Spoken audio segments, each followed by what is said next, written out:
Welcome inside episode 452 of the Locked On Senators podcast. I'm Ross Levitan on the outskirts of enemy territory in Winnipeg, Manitoba, alongside Brandon Pillar up in the Blue Mountains, and it's an Ottawa Senators game day. The Senators have won 4 of their last 5, Pilsy, and now they head down to the Sunshine State. Oh yeah, Ross, and after some successful home cooking up against Tampa, the Senators are doing their best snowbird impression as they're heading down to Florida in December, and they're hoping to keep the good times rolling. It's an Ottawa Senators game day, and we are fired up for this one. We got our locked on, our lookout players, some keys to victory, a whole lot more, and we've got a full prospect roundup. How's Vitaly Abramov doing out in the KHL? Carson Latimer, Ben Roger, new threads in the CHL. And they're producing. So we'll get into all that and more. Make sure you like and subscribe. Follow Locked On Senators wherever you download your podcasts. And thank you for making us your first listen of the day. This is the Locked On Senators podcast. Let's go. For Locked On Senators, your daily podcast on the Ottawa Senators. Part of the Locked On Podcast Network. Your team every day.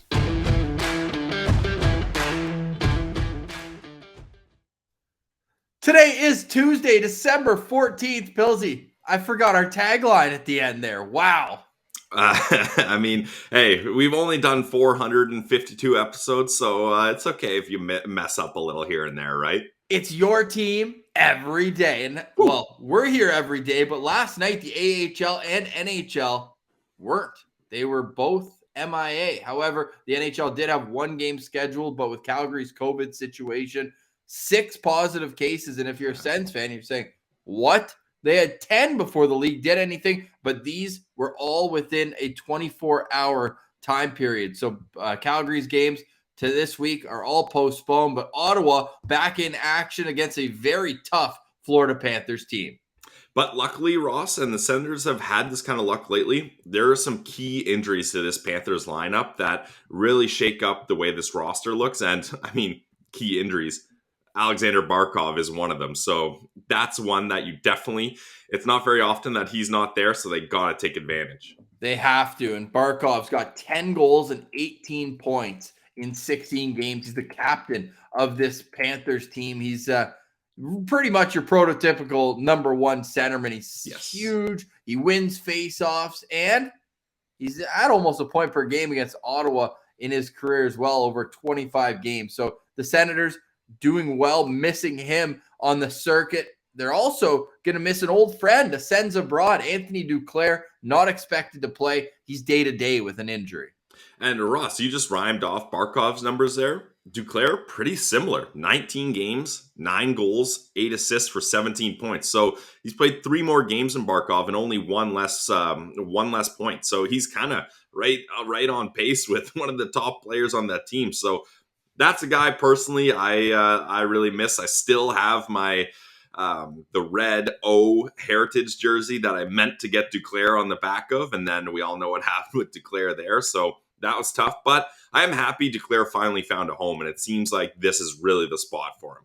But I'm also happy we don't have to see him tonight up against the Sens. We might, however, as he's been practicing with the team. He hasn't played. He hasn't played since November 24th, and he had an assist in that game, but he's been practicing. He was on the 3-game road trip, and you wouldn't take a guy on the road unless there's a chance that he would play. So he did not get in on that, but might be back tonight. In the meantime, they've got a defenseman playing third-line right wing. So that just tells you what kind of injury and cap concerns the Panthers are having right now. We're going to get into the Sens lineup, and since we're talking about Anthony Duclair, we also put together a list. And we put this out as well on Twitter at Sens Central, which was great because I did this off the top of my head, obviously looking around, but I knew I was missing some guys. So we appreciate everyone who chimed in and said, oh, you missed player A, B, or C. I have a list of every single player, NHL player. Now, people were asking, Brandstrom, why isn't he on it? He was a prospect when he was acquired. But all the NHL players that Pierre Dorion has acquired with the Ottawa Senators since 2016. We'll touch on all that, but since we're talking about the Panthers, here's how they are expected to line up tonight. This courtesy of Daily Faceoff. Of course, you can listen to our sister pod, the Locked On Panthers podcast. Armando Velaz does a great job there. So it's Sam Bennett between Jonathan Huberdeau and Sam Reinhart. You really have to circle Huberdeau on that top line. The second line, Anton Lundell in between Carter Verhaeghe and Owen Tippett. The third line, still in the NHL. It's Joe Thornton centering Frank Vetrano and Lucas Carlson, who I mentioned, the defenseman playing up there at right wing. The fourth line, wish me luck here, Luostarinen, Ryan Lomberg, and Patrick Hornqvist. On defense, Mackenzie Weegar, good Ottawa boy, alongside Aaron Ekblad. The second line is Gustav Forsling with the caveman, Radko Gudas.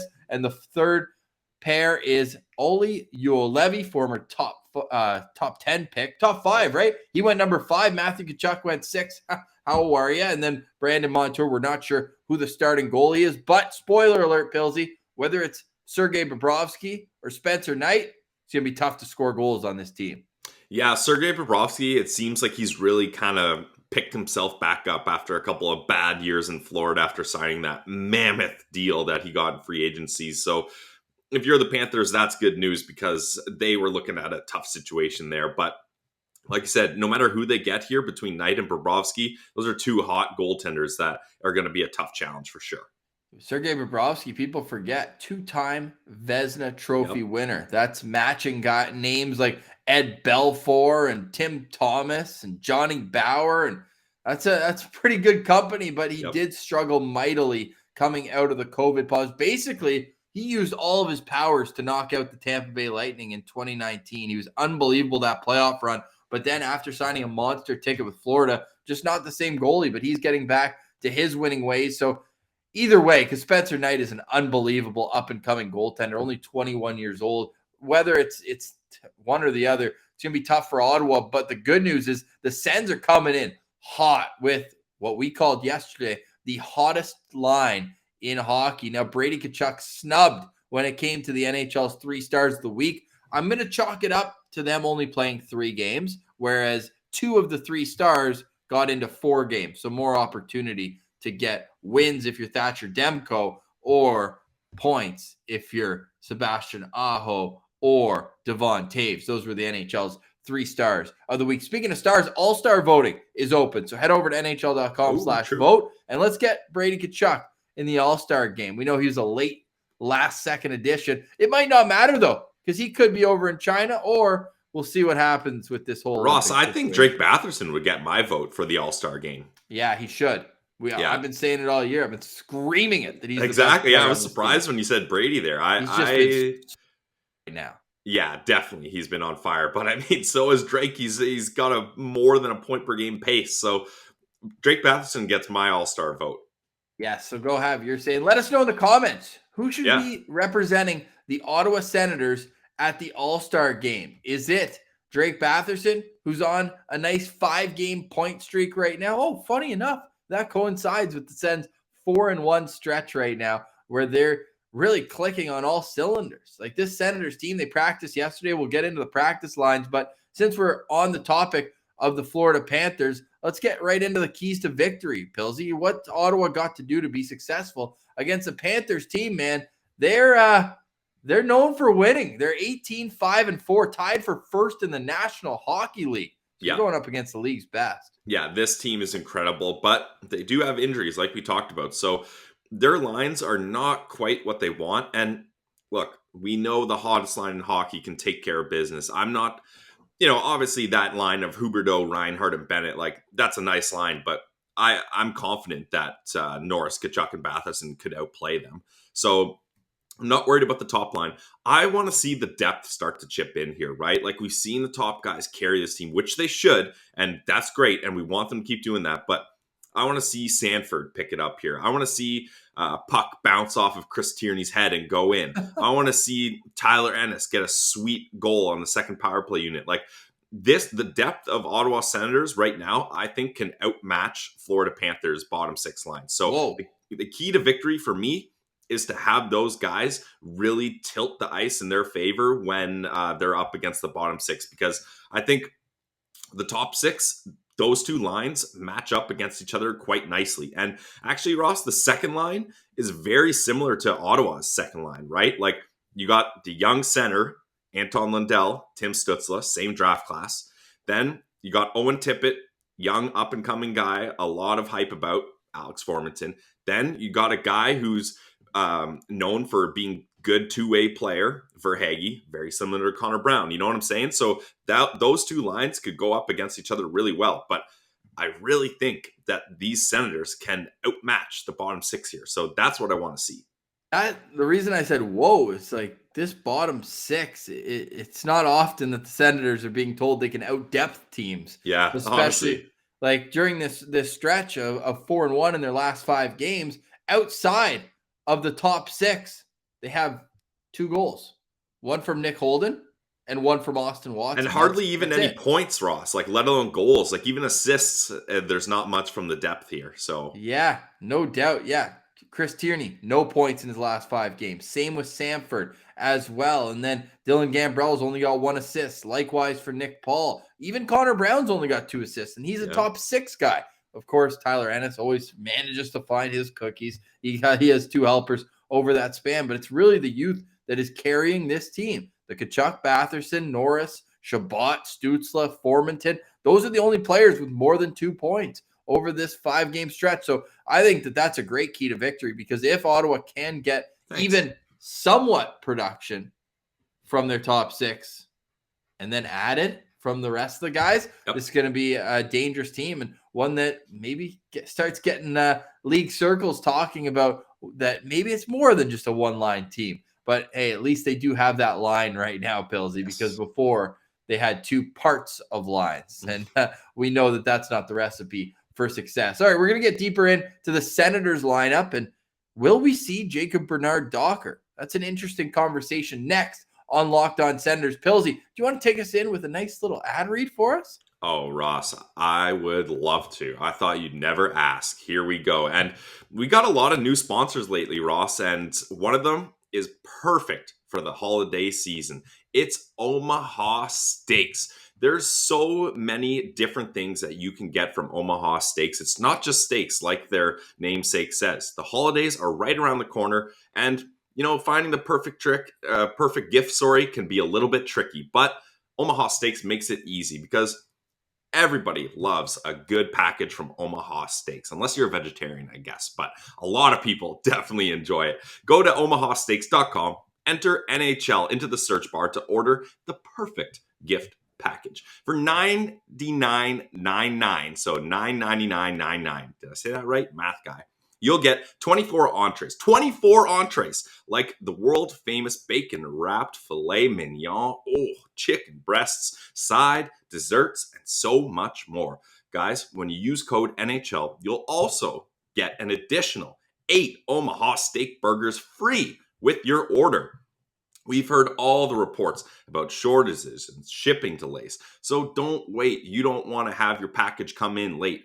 Achieve great gift giving with Omaha Steaks. Incredible flavor, incredible value, and 100% guaranteed. omahasteaks.com, keyword NHL. Guys, get your steaks today. omahasteaks.com, keyword NHL. Pillsy, I already use keyword NHL for omahasteaks.com, but I also want to get boosted, because we know you listen to podcasts for the power of the inside track. You switch to Boost Mobile for the power of saving money. Who doesn't love that? Because at Boost, you'll get the power of a free 5G phone so that you can listen to the latest episodes of Locked On Senators and keep up with your favorite players and teams. The power of 3 unlimited data lines for $30 a month per line, so you and your family can share all the insights. And the power of one of America's largest 5G networks. You can do it all at the speed of 5G. With all that money you'll save and all that edge you'll gain, just how powerful will you become? Switch to Boost Mobile and find out. Get a free Samsung Galaxy A32 5G when you switch to one of America's largest 5G networks. More power to save. Boost Mobile. Free phone limited to new customers and 1 per line. Additional restrictions apply. Offers coverage not available everywhere or for all phones or networks. See boostmobile.com for detail. It's Boost Mobile. Get boosted. All right, Pilsy, the Ottawa Senators in action, coming off a huge 4-0 victory over the Tampa Bay Lightning, their most complete effort of the year. We got your keys to victory. Mine, let's score first again. How fun was that against Tampa Bay? My key to victory for them was come out, get the first goal, and it worked. So I'm not changing it. If it broke, don't fix it. And I think DJ Smith could be of the same mind when it comes to his lineup. Ross, you just did a Pilsy-ism there, though. You said if it broke, don't fix it. Nice. If it ain't broke, don't fix it. If it ain't broke, don't fix it. I nailed it on the segue, though, because DJ Smith might be thinking the same. Jacob Bernard-Docker is an interesting case study here because he was called up. Things are changing around here, and we're going to focus on development. But then you win with Dylan Hetherington playing 8.5 minutes against Tampa on home ice. Now, DJ hasn't committed to anything for his lineup today. We're recording bright and early. I've got the blue team shift this week, my final Enemy one territory with TSN 1050. So we're recording bright and early.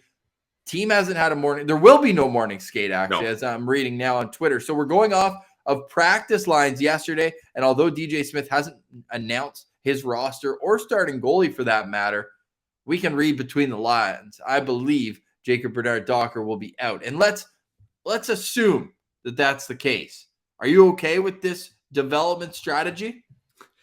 I mean, I'm okay with it if their philosophy is they got to develop Hetherington, I guess. But other than that, come on. Like, I actually bought into this philosophy change. I went on and on and on in yesterday's show, and then this is what DJ Smith does. But I still, even if JBD doesn't mix in for Hetherington in this game, I'm very sure, or at least very hopeful, that he will get into next game up against Tampa. But yeah, like you said, this was a lineup that just beat the Tampa Bay Lightning 4-0. I don't blame DJ Smith at all for not changing a thing. So that's fine with me. For in a short-term sample here, that's fine. Yes, and Bernard-Docker will get into his games. Remember the same thing happened last year? He had some practices with the team. Pinto was playing, but Bernard-Docker wasn't. Now, I do see value in him just being around the team, practicing at an NHL pace, day in and day out, being in the meetings, getting to see how the day in and day out of a normal NHL road trip works, because his only road trips with Ottawa were to Calgary, Vancouver, Winnipeg on the way back. Edmonton, I think that they were done losing to them last year by the time JBD made his debut. But when it comes to just living the NHL lifestyle, I think that you can learn from that. Alex Formanton told us on this show how important it was when they took him out west with the team when he was 18 years old. So JBD's a little further on in his development. I do think he looked all right, if not decent, in the game, plus the one we don't talk about against Calgary, in the 2 games he's played this year. But I have no doubt that he will get in the lineup. If not Thursday, he'll absolutely play against Philadelphia on Saturday. Now, I think this could all be mute. Maybe he gets in tonight. Like, yes, you don't want to change a winning lineup, or that's what coaches say. Hetherington played 8 minutes. He was not the difference between winning or losing that game. So I don't think you're really shaking the tea leaves too much if that's what ends up happening. But I'm just not ready to panic when it comes to JBD. He seems like a mature kid, and he understands the process himself. And his game just keeps evolving a little bit by a little bit. So I don't need him to play with Shabbat tonight. I don't really need him in the lineup, but it's great to see that he's around the guys and a part of this NHL team. Yeah, and I do agree with you, Ross, but then I'm also weighing it like, do you think the value of that is better than playing top pair AHL minutes right now? He's missed 2 games. Fair. Okay. And they replaced him with Del Zotto in Belleville. Yeah, jeez. But yeah, I'm with you. Like, there's no panic here. Like this season, I think expectations have kind of did one of these. They've dipped and now they're coming back up a little. But there's a lot of hockey left.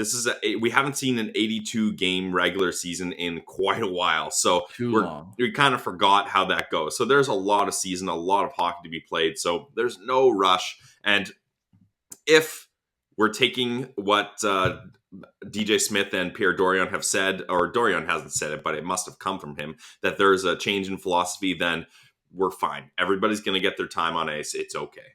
Yes, I completely agree with that. Now, Dylan Hetherington's a -3 in his last 3 games. Lassie is -4 in his last Yes. 4. So, of course, Lassie's been sent down and looked great in his return to Oh, yeah. Belleville, but there's development curves. They're not all straight lines. You're not like, oh, he's a first-round pick, get him in there. But I am excited for the day we do get to see JBD make his return to the NHL, because his last one, of course, wasn't really under fair circumstances against Calgary when the Ottawa was going through the COVID situation. So I do want to see him with a more confident team and maybe even get a few shifts alongside Thomas Chabot. But we do have to shout out Zaitsev. That was easily his best game of the year. And you can see what that does to stabilize Chabot on the other side and allow him to be at his best. So we're going to be looking for that tonight. And I think, no, let's wait for our locked on. Or should we hit our locked on player? Yeah, let's hear yours right now. Let's do it. All and then right. we'll wrap up with a prospect roundup here to finish off today's show. All right. My locked on player, I talked about the depth, getting some scoring here. Zach Sanford, like, man, this guy was hot. He had a hat trick, and then I think not too shortly after he scored as well. So, like, he had a little streak there where he was feeling it. That was when he was playing more minutes on the top line, though. So that definitely will happen. But I still think he has a chance to be a solid part of this depth team. And I don't know about you, Ross, but I wouldn't be that upset if the Sens looked at extending him short term. Like, I think there is a spot for him in this roster, and I think he can be one of those guys that helps kind of bring up this next wave of prospects. So I want to see Zach Sanford get back to what he was doing when he was scoring goals. And I think, like we mentioned, he can beat up on this depth down in Florida. So Zach Sanford's going to be my locked on player, because at the start of the year, we weren't noticing anything. Then he was on fire, and now it's kind of back to not noticing too much. So let's get Sanford heating up again here. I'll stick with your thought process of depth players. Nice. And I'm going to go with Chris Tierney here, because there is an everlasting struggle. And I'm going to pull up on YouTube. We'll hit the lines in just a second, but nothing has changed since the win over Tampa Bay. But the reason I'm going with Chris Tierney is because the eternal struggle between TSN 1200 labeling Tierney as the third line center on this team with Sanford and Ennis, and DJ Smith pushing back and being like, no, I make the lines. Gambrell, Paul, and Watson are my third line. Yeah. And that was reflected in the time on ice. So if you're Chris Tierney, you're making $4 million and you're like, wait, a guy we just traded a 7th round pick for is playing ahead of me on the depth chart. Let's see a little jump from Chris Tierney tonight. He's got those 5 goals on the year. How many of them came in the first 7 games? Like, this guy is the definition of start hot and cool down. So let's get a little boost in Chris Tierney steps. So I'm gonna be locked on him tonight, but I'm also a little skeptical with this. But I hope he proves me right. I got Chris Tierney as my locked on player to watch. Big year for Tierney too. We're talking about contract years, and Tierney, like, either he wants to boost his value to get traded to a contender, or he's just trying to keep having a good season so he can fetch a good contract. Like, I don't think Tierney is a guy that the Sens would look at extending. I think that his time's kind of run out here, but it'd be nice if they could flip him for a pick, some prospects. And like, this is a pivotal part in Tierney's career, late 20s.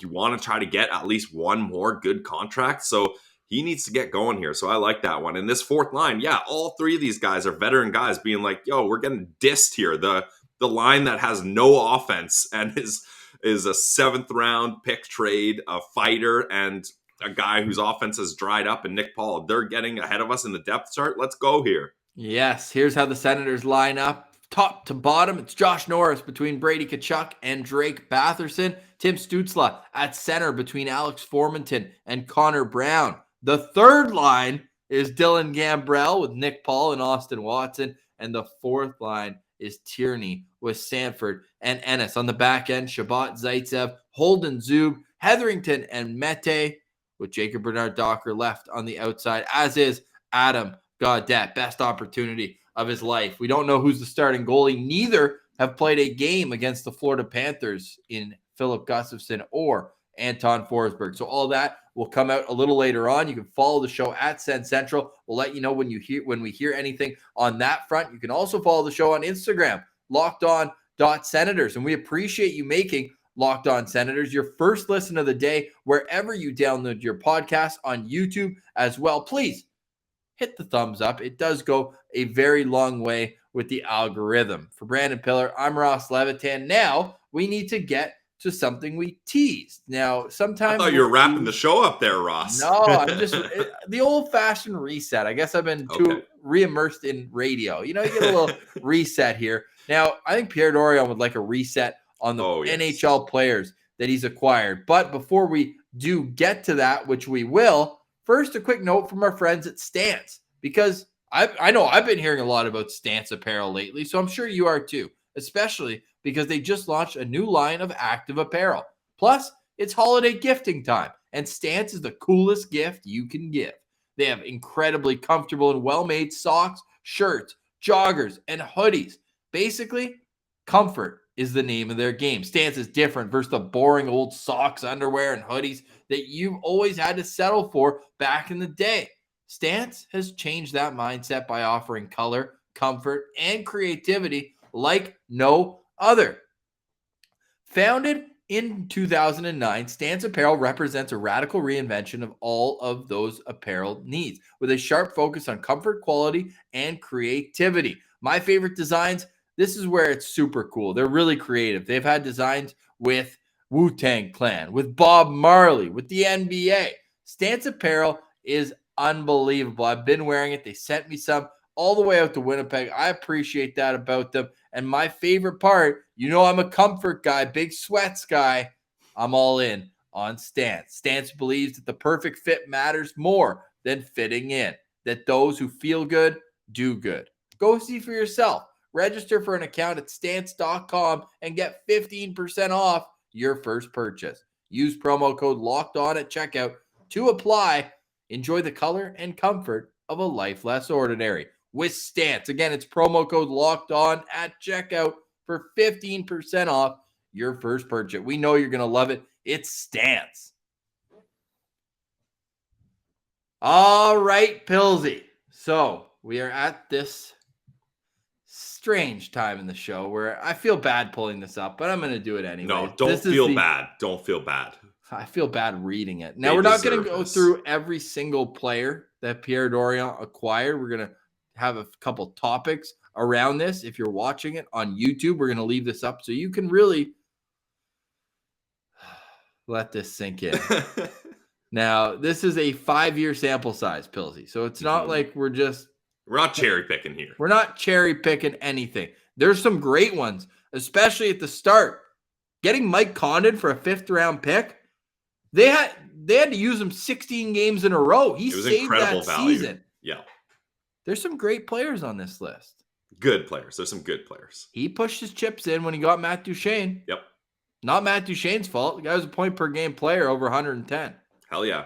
Definitely there's a lot of Matt Duchene's time in Ottawa for sure. There's a lot of misses on this list.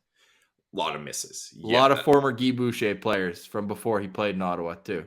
But the problem is, Ross, there's guys where you're like, clearly this is the Guy Boucher era. And then there's guys when Guy Boucher left that you're still like, Guy Boucher would have loved these guys. Like Paquette. That should have ended. Cedric Paquette is absolutely a Guy Boucher guy. Yeah, definitely. Yeah. What's your overall impression reading all these names? Well, if I had to give it a grade, like D+. The D gets an F. Yeah, the D gets an F. F-, honestly, Ross. Like, this is the pro scouting on the back end. I don't think you could convince a single GM in the league to pick 3 of these players. Well, none of them stayed in the league except for 2. Exactly. After leaving Ottawa. I guess some of them are still in Ottawa, so maybe that's not fair. But I'm talking about Coburn, Hainsey, Oduya, most notably there. And then you're looking, okay, so I am going to read off the D-Corps just because it's a lot easier. There's tons of forwards. So we're not going to get into like Michael Haley and all those other guys who they brought in. On defense, Michael Del Zotto, Nick Holden this year. Last year it was Victor Mete, Braden Coburn, and Eric Gabranson, and Josh Brown. It's a murderer's row right there. 2019, this is where Guy Boucher evolved into DJ Smith. Yep. Zaitsev and Hainsey, he needed his guys.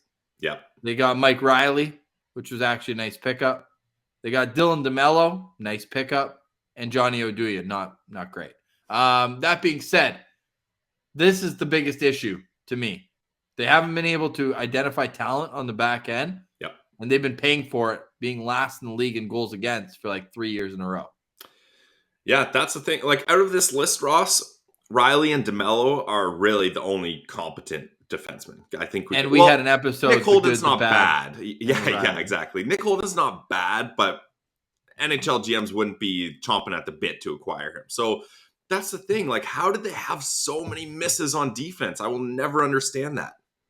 I don't think there's a single like hit where you're like, oh, that guy was awesome in Ottawa and he's still here, right? Even like DeMello, you still like traded him because they didn't want to pay him. So exactly, it's just too bad. Like, it's just too bad. And it's also too bad that Anders Nielsen was injured and had to end his career, because there's a guy who was a huge pickup for Ottawa.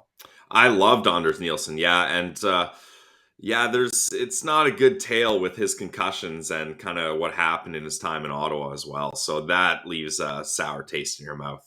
So we went through a lot of the misses there, but to be fair with Doriano, there are some hits as well. Which one of the players that they acquired, I mean, subsequently they got rid of, so you're like, okay, well, but who do you think would most help this current Senators team? Is it Matt Duchene? He's obviously the King Daddy topper when it comes to salary and production on this list, but would there be someone else who you're like, oh man, it's too bad we let them go?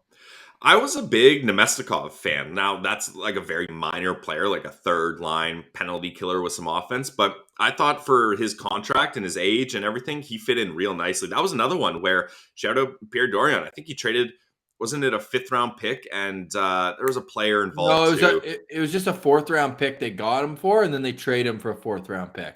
Okay. So it's like they just rented him. I thought they moved some kind of random player to New York as well. Maybe they did. But I was a Nemestikov fan, that's for sure. Apart from that, not much. Duclair? Duclair. Yes, obviously. Yeah. I must have. I was trying to tee you up for it. Yeah, Duclair was the guy. But then that whole instance where they didn't qualify him, he decided not to have an agent, that whole thing was a bit murky. So I don't blame them for deciding maybe we're not going to be the ones that dip our toes in here. So that's okay. And maybe he wouldn't have popped off like he is in Florida anyways. But yeah, I guess those would be 2 guys where I kind of think the Sens could use them. Fair enough. Again, if you're listening to the show wherever you download your podcast, you're welcome to go click on YouTube when you get home if you want to read that entire list, or you can go find it on our Twitter at Sens Central. Pilsy, it's a Senators game day up against the number 1 team in the National Hockey League. We're going to get to a quick prospect roundup, but before we get to that, what's your prediction for tonight's game? We also got to do lookout players as well. Oh, there you go. Well, your prediction and your lookout player then. Okay, I'll start with my prediction.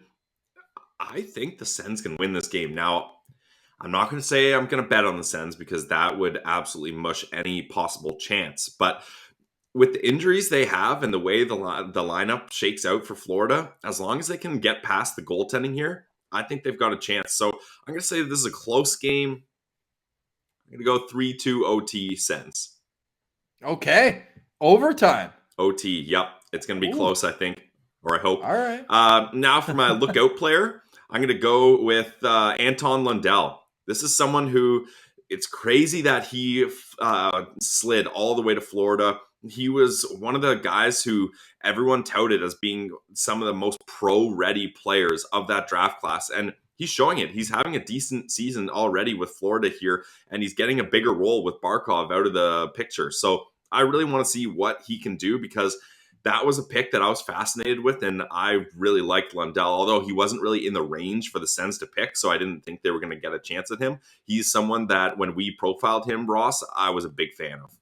Great player. He's a great player. I'm excited to watch him as well. So that's a good choice. I'm going to be locked on. Sorry, I'm going to be looking out for, but I will be locked on because he's such a fun player to watch. Jonathan Huberdeau, a no doubt slam dunk pick for the Olympic team. Again, asterisk season with the new protocols that came out and a potential 5-week quarantine. However, Jonathan Huberdeau, his play speaks for itself. He is so electric, especially down below the dots.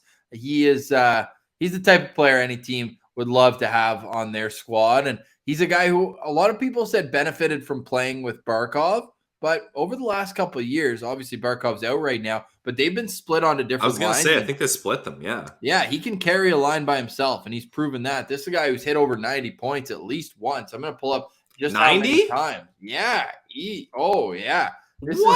He's an absolute player. 92 points in the last full 82 game season. He had 30 goals and 62 assists. And then even last year in only 55 games, he had 61 points. So that pace is at about 90 points. Me. So this year he's already up to 31 points in 27 games.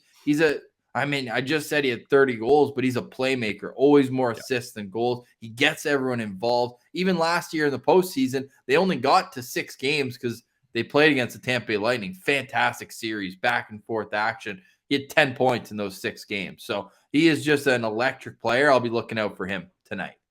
Yeah, and he's on a good line with Sam Reinhart, Sam Bennett. Like, they can do some damage.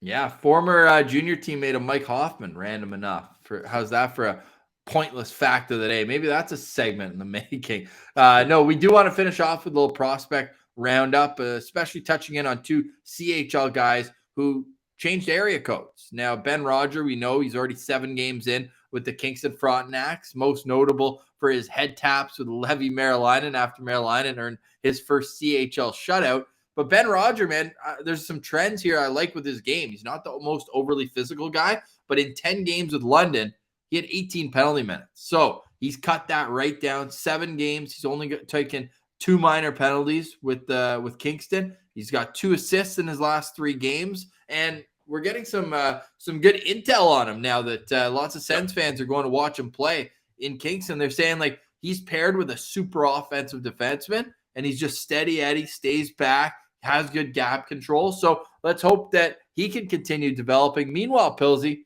how about Carson Latimer? Must have been pretty tough on his psyche leaving Edmonton, a team who's poised to make a deep run in the WHL. It was a load-up type trade. You're going to see the guy he was traded for, Caden Gooley, at the World Juniors, but he's taking advantage of this opportunity as well. Yeah, Carson Latimer, I mean, that's what you got to do when you're traded in the CHL. You just got to take it in stride because there's so much transactions going on, and the teams that think they're in it, they're going to make big moves. So shout out Carson Latimer, and he's one of the guys from that draft class that I'm going to be really dialed in on because I like that pick from the Sens a lot. So we're going to be watching him closely here. He's got 5 points through 3 games with his new team, the Prince Albert Raiders, and 10 shots on goal in those 3 games. So you could see it as a tough bounce, not being on a contender anymore, or you could see it as a role to have your a chance to have your role expanded, which is exactly what he's taking advantage of. The Nodak Sens, they're done. They're going to the World Juniors. The K Train had a nice little tuck in his last game, a pitching wedge shot into an empty net, which I thought was fun to see. And then just to wrap up, we've got a little Abramov update, and I know you've soured on Abramov's chances of coming back to Ottawa, but he's got 3 goals in his last 4 games. I think that makes it more likely he's not coming back, Ross. And I had my fandom going, and I was like, yeah, he's definitely coming back. But then our chat with Wally really kind of brought reality back to me, and I really got sobered up by that one, being like, yeah, why would Abramov want to come back? So I hope he does well, and I loved watching him in Belleville, and he's still a Sens prospect, so I'll still cheer for him, but not looking great on him coming back to Ottawa. He's averaging just over 14 minutes per game in the KHL with Tractor Chelyabinsk, which is his hometown, and he does have 1 more year left on his contract. Ridley Gregg is up in Banff right now with the rest of the Team Canada World Juniors, so we'll touch on him next week when their exhibition schedule gets underway. But enjoy the Sens game tonight. We're going to do our postcast after the game. Postcast. There you go. So join us there on YouTube. We're going to go live 6 o'clock start tonight. So 7 o'clock. I'm so lost in the time zone now that I'm in Central. 7 o'clock start tonight Eastern time. So at about 10 p.m. Eastern, we will have the postcast again. You can go and listen to the postcast wherever you download Locked On Senators right after we're done. And if you miss any of it on YouTube, the full thing streams right afterwards. But enjoy the game today. Thank you for making Locked On Senators your first listen of the day. Please consider subscribing and giving the thumbs up on YouTube. It does go a long way. For Brandon Pillar, I'm Ross Levitan. We'll chat after the game tonight. This has been the Locked On Senators podcast, your team every day.